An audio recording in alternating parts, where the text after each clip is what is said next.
आज हम गंगाराम पटेल और बुलाकी नाई की काशी यात्रा का 7वां पड़ाव कलयुग का न्याय के बारे में पढ़ते हैं। काशी नगरी की यात्रा के अगले चरण में गंगाराम पटेल और बुलाकी नाई एक नए नगर में आकर ठहरे। उन्होंने नगर के बाहर एक मनोरम स्थान में अपना डेरा जमाया। हमेशा की तरह बुलाकी भोजन का सामान खरीदने के लिए बाजार चला गया। वहां उसने घोड़ों तथा अपने लिए खाने पीने का सामान खरीदा और वापस लौटने पर जो दृश्य देखा वह उसका रहस्य जानने को बेचैन हो उठा। भोजन आदि से निवृत्त होकर जब गंगाराम पटेल बिस्तर पर पहुंचकर हुक्का गुड़गुड़ाने लगे तो उस समय उसने पटेल से पूछा, पटेल जी, अब तो आप भोजन आदि से निवृत्त हो चुके हैं, क्या अब मैं अपनी बात कहूँ जो आज बाजार से लौटते समय मैंने देखी थी? पटेल ने हंसते हुए कहा, हाँ हाँ बुलाकी, अवश्य कहो। तुम्हारी इस शर्त को मान कर ही तो मैं तुम्हारे साथ लाया हूँ। मुझे मालूम है कि मैंने तुम्हारी शंका का समाधान ना किया तो सवेरा होते ही तुम मेरे साथ छोड़ वापस लौट जाओगे, अतः अपनी बात अवश्य कहो। फिर बुलाकी नाई ने बाजार में जो दृश्य देखा था वह पटेल जी को बयान करते हुए बोला, पटेल जी, आज जब मैं बाजार से सामान खरीद कर वापस लौट रहा था तो मैंने एक दुकान के बाहर भीड़ जुटी हुई देखी। यह देख मैं भी ये जानने के लिए वहां ठहर गया कि देखो माजरा क्या है, किस कारण यह भीड़ खड़ी है। मैंने देखा कि एक वैश्य की दुकान के नीचे एक 12-13 वर्षीय लड़के की लाश पड़ी हुई है। लाश के समीप ही उस लड़के के माँ बाप बैठे शिशक रहे थे। तभी एक व्यक्ति वहां पहुंचा। उसमें और वैश्य में कुछ वार्तालाप हुआ। फिर उस व्यक्ति ने लड़के के पिता से किसी बात की शपथ लेने के लिए कहा। लड़के के पिता ने जब शपथ ली ही थी कि मृत लड़का जीवित होकर खड़ा हो गया। यह देखकर मैं हैरान रह गया। मैं तुरंत वहां से चलकर आपके पास पहुंचा। बस तभी से मेरे पेट में इस बात का रहस्य जानने के लिए मोड़े उठ रहे हैं। अब आप मुझे इस रहस्य के बारे में बताइए। पटेल बोले, सुनो बुलाकी, यहाँ से कुछ मीलों के फासले पर एक गांव है, किशनपुर। उस गांव में रेवती रमन नाम का एक गरीब ब्राह्मण निवास करता था। उसकी पत्नी का नाम शीला था। उसका एक बेटा भी था जिसकी आयु 10 वर्ष की हो चुकी थी। उसका नाम था चंद्रदेव। ब्राह्मण बहुत गरीब था। उसके पास जमीन का एक छोटा सा टुकड़ा था।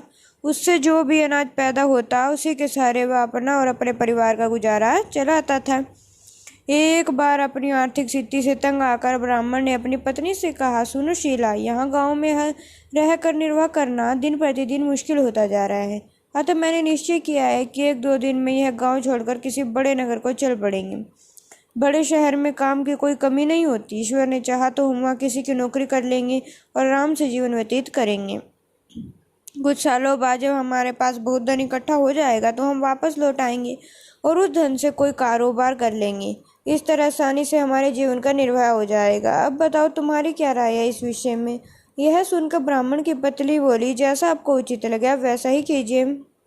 इस प्रकार विचार करके रेवती अपनी पत्नी और पुत्र को साथ लेकर शहर के लिए चल पड़ा। शहर में पहुंचकर उसने एक वैश्य के यहाँ नौकरी कर ली। उसकी पत्नी ने भी महाजन के यहाँ खाना बनाने की नौकरी कर ली। इस तरह से उनका निर्वाह ठीक ढंग से चलने लगा। रेवती रमन मेहनती तो था ही। 1 साल बाद उसका काम देखकर वैश्य ने उसकी तनख्वाह बढ़ा दी। इस तरह से वह अपने परिवार का भरण पोषण करने के पश्चात कुछ धन भविष्य के लिए बचाने लगा। 3 साल के बाद उन दोनों की कमाई से 5,000 रुपये इकट्ठे हो गए। तब दोनों ने अपनी अपनी नौकरी छोड़ दी और अपने गांव लौट पड़े। शाम के समय वे इसी नगर में पहुंचे। उन्होंने रात्रि विश्राम के लिए किसी उपयुक्त जगह की जानकारी चाही। सामने उसी वैश्य की दुकान थी जिसे तुम देख कर आए हो। अतः रेवती मनन उसी के पास पहुंचा और बोला, सेठ जी, मैं यहाँ परदेशी हूँ। मेरे साथ मेरा परिवार भी है। मैं रात्रि विश्राम के लिए किसी उपयुक्त जगह की तलाश में हूँ। क्या मुझे ऐसा कोई स्थान बता सकते हैं जहाँ हम सुरक्षित रह सके? सेठ ने पूछा, तुम्हारे पास कोई जोखिम की तो चीज नहीं है? मेरा मतलब रुपया पैसा। रेवती बोला, वह तो है सेठ जी, इसलिए तो मैं किसी सुरक्षित जगह पर रात को ठहरना चाहता हूँ। सेठ बोला, देखो भाई, तुम्हारे रात्रि विश्राम के लिए मैं तुम्हें जगह दे सकता हूँ, लेकिन तुम्हारे पास मौजूदा रुपये की जिम्मेदारी नहीं ले सकता। यह शहर चोरों लुटेरों के लिए बहुत बदनाम है। कोई चोर लुटेरा रात में आकर तुमसे तुम्हारा धन छीन लेगा तो मेरी बहुत बदनामी होगी। तुम एक वो काम करो, तुम्हारे पास जितना धन है वह मेरे पास जमा कर दो। सवेरा जब तुम जाने लगो तो अपना धन सहेज लेना।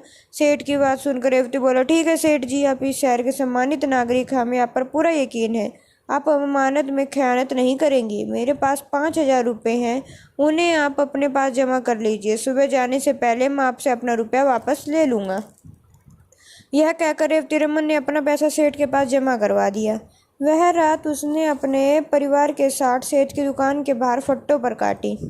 प्रातः जब सेठ ने दुकान खोली तो रेवती रमन ने उससे अपना पैसा वापस मांगा। इस पर सेठ की त्योरियां चिढ़ गई। उसने क्रोधित होकर पूछा, कैसा पैसा? तुमने मुझे कोई पैसा नहीं दिया था। इस बात पर दोनों में तकरार होने लगी। पड़ोसी और राहगीर इकट्ठे हो गए।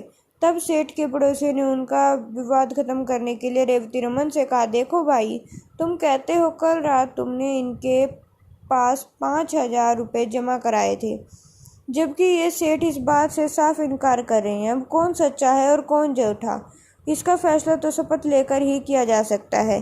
क्या तुम अपने इकलौते बेटे की कसम खाकर यह बात कह सकते हो कि तुमने सेठ के पास 5,000 रुपये जमा कराए थे? रेवती रमन बोला, बिल्कुल कह सकता हूँ। जो बात सच है उसके लिए मैं शपथ लेने को तैयार हूँ। फिर सेठ से पूछा, क्यों सेठ? सेठ बोला, बिल्कुल मंजूर है। तब न्यायकर्ताओं ने रेवती रमन से उसके बेटे के सिर पर हाथ रखकर कसम खाने के लिए कहा। यदि उसकी शपथ झूठी निकलती तो तत्काल उसके बेटे की मृत्यु हो जाएगी। लेकिन किस्मत का खेल देखो, जैसे ही रेवती रमन ने अपने बेटे के सिर पर हाथ रखकर यह शपथ ली कि तत्काल उसके बेटे की मौत हो गई।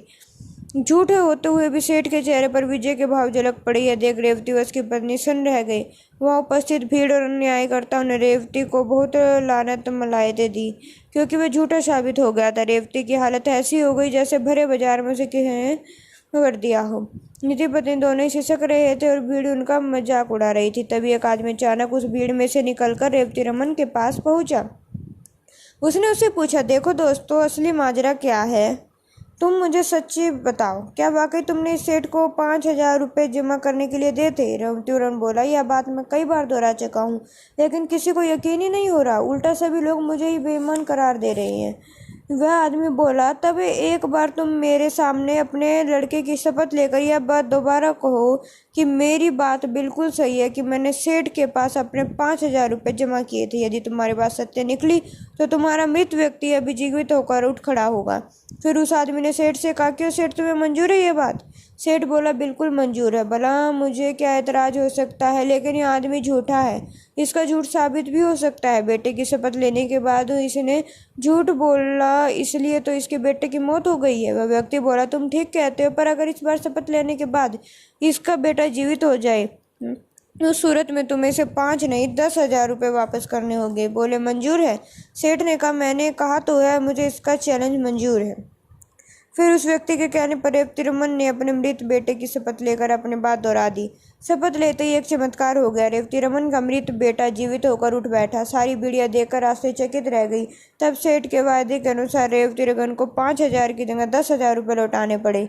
इतनी कहानी सुनकर गंगाराम पटेल ने आगे कहा, बुलाकी, औरों की तरह तुझे भी इस बात पर जरूर आश्चर्य होगा कि आखिर वह व्यक्ति था कौन, जिसने न सिर्फ रेवती रमन के बेटे को जीवित किया, अभी तो जिसमें सेठ से उससे 2 गुना धन वापस दिला। वह व्यक्ति मानव के वक्ष में साक्षात कलयुग था, जो अपने कलिकाल का प्रभाव लोगों में दिखाना चाहता था।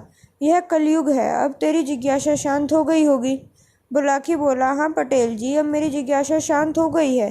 अतः अब आप भी सो जाइए और मैं भी सोने की कोशिश करता हूँ। कुछ देर बाद दोनों सो गए।